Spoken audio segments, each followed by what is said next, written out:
Hey Braves, Allie Ackley here. I'm going to give you a quick yet in-depth look at an educational technology resource that Community ISD has purchased for us called Pear Deck.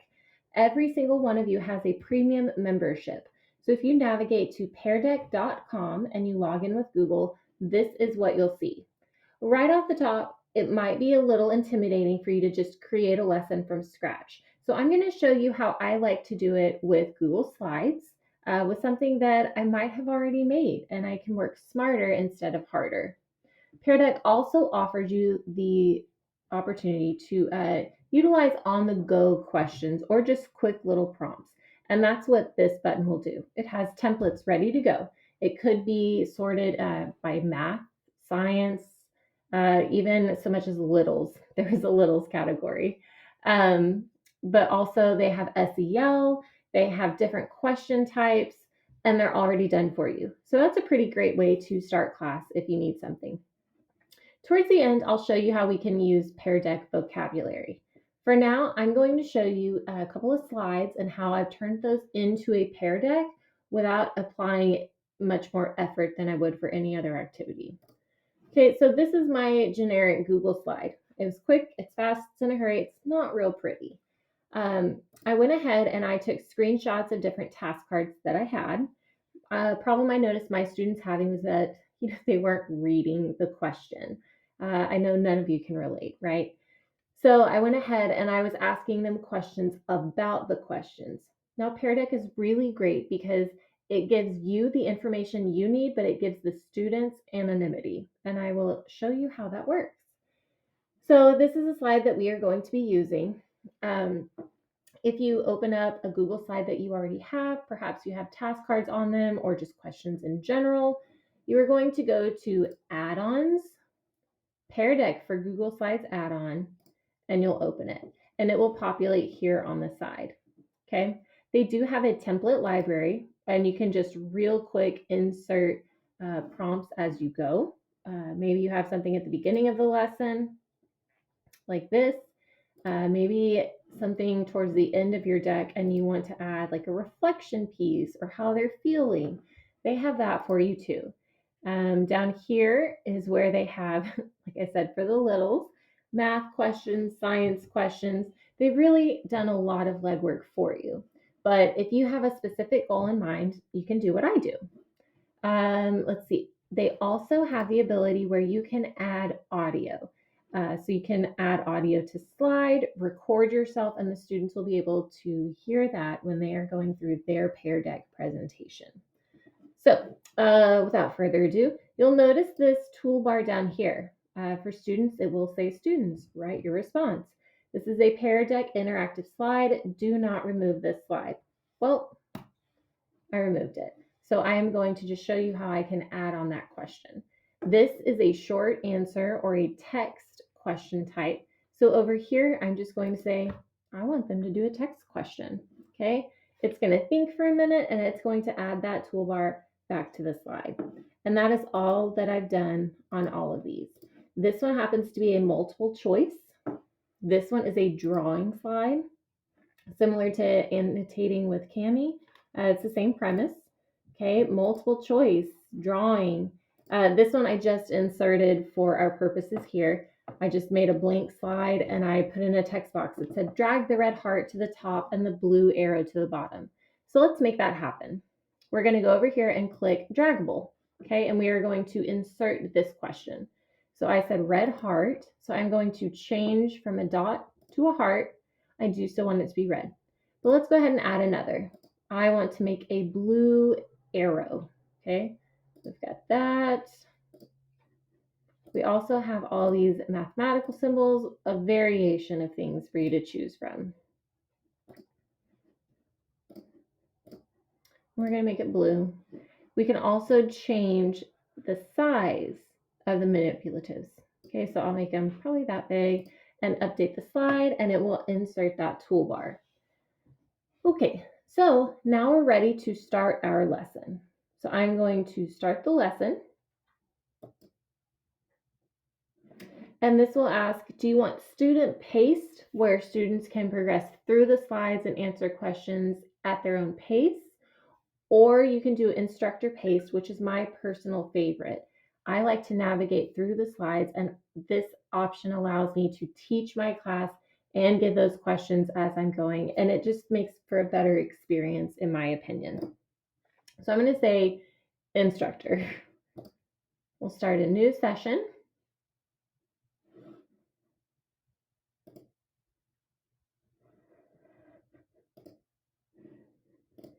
And we are ready. Okay, so there's a few tabs that I'm going to show here. If at any point you have a question, write it down and email me. I will be more than happy to help you.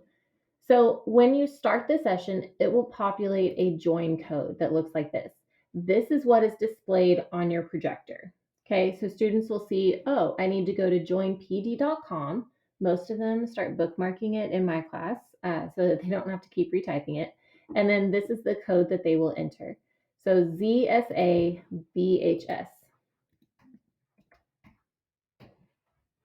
Okay, so I'm going to show us the student view, the teacher view, and also the dashboard. In the student view, it's going to first things first ask them how they're feeling. The students can answer or they can skip it. I'm in Brave Nation, so I'm going to show the happy face because I'm in a great mood. Okay, so now it is loading. You'll notice that I originally opened this up from this slide. That was the last one we did together. Okay, so I'm going to say join, close the join code. This is from where I navigate. Okay, so if I click on this one, my students will see that. If I click on this one, my students will see that. Okay, let's back it up a little bit. All right, first thing, right here, I'm waiting for responses. Okay, here, will you be comparing like numerators, like denominators in this problem? Like numerators. Okay, now students don't actually have to hit enter. There's nothing that they have to do. But on my screen, I can see that Alicia Ackley has said like numerators. This is live feedback. If a student starts backspacing, you will see it. If a student types another answer, you will see it. You can star it, you can leave feedback, and you can hide the response. Don't worry, there's always that safety net. Okay, so as students are going, you see their emotion, their mood, you see their name. However, if you decide to show responses on the projector view, they only see like numerators. They do not see a name tied to it. They don't see any of the other information. Only you do. Okay, that's one of my most favorite features out of all of them. Let's say that you wanted to go ahead and give them a time limit. You can lock their screens. You can do it instantaneously, like that, and I can't do anything. You could also choose to give them 30 seconds, 1 minute, or 3 minutes. So the 30 seconds will look like that. Uh, and they like to chase the clock as it moves around. And then it will automatically lock and they won't be able to submit anything.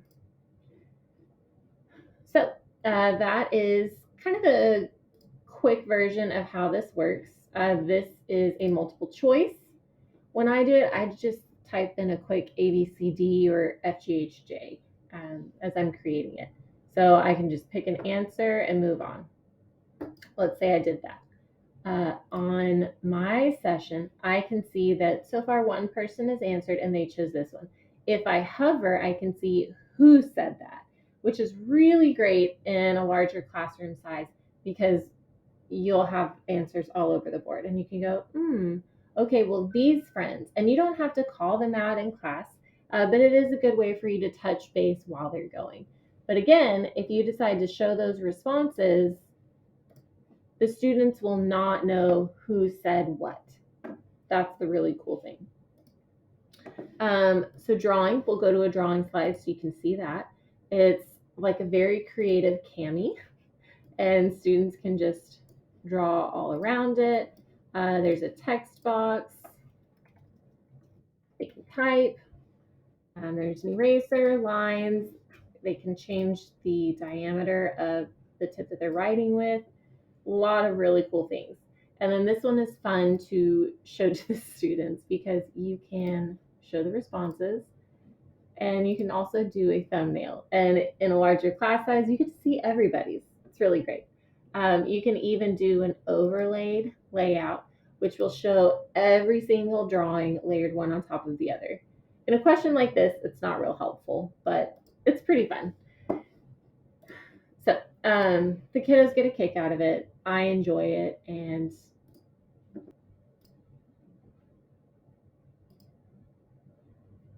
so dragging the red heart to the top and the blue arrow to the bottom. I'm gonna drag this to the top and this to the bottom. Okay, this is a fun one to kind of see the different responses that you get. This is Alicia Ackley, Allie Ackley's response right here. I can do a grid layout. Now remember, I'm the only one seeing this.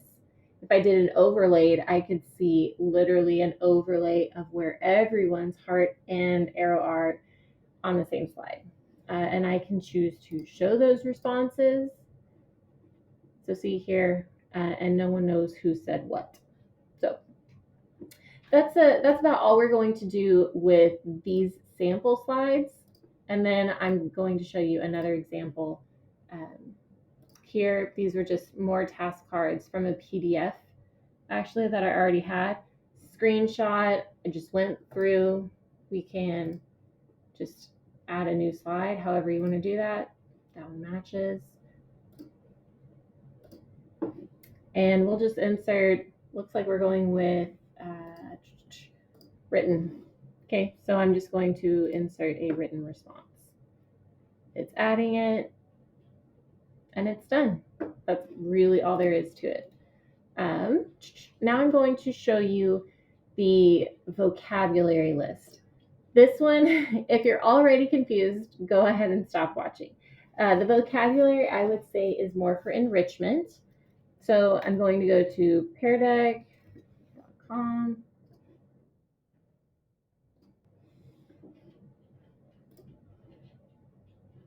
Okay, we can create a vocab list.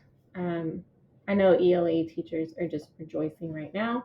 You can enter your first term, numerator,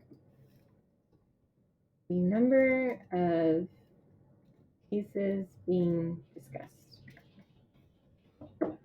Add another term. You can look up definition. There you go. Play flashcard factory.